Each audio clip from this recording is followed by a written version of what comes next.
This is the shoulder internal rotation test and forearm 80-80 test, also known as the elbow pronation test.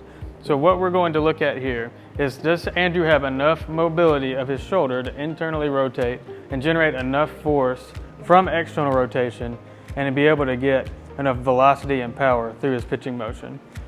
So what I'm going to have Andrew do first is hold his arm out to the side, holding onto the ball, and I want him to have his thumb pointed out, and he's going to turn his thumb down all the way towards the ground. So typically this is easier, which is why we start here, anatomically speaking. So now what we're going to do is actually rest your arm there. I want you to bring it out in front of you, thumb pointed out, and then do the same thing down towards the ground. So we're looking to see if his thumb can directly point down towards the ground, which would indicate about 90 degrees of internal rotation. So he would pass this test. The other test we're going to look at is forearm pronation.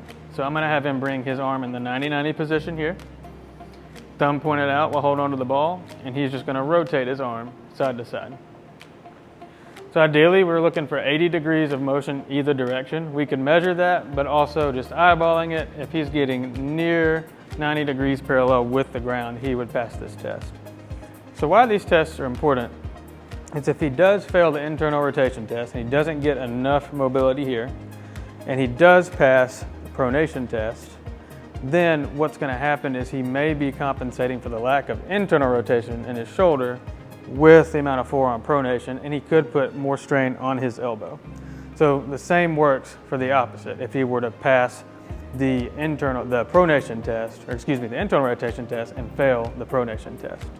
So if you're noticing any differences or lack of mobility in either of those joints with these tests, please give us a call at Advanced Physical Therapy of Little Rock, North Little Rock, and Benton.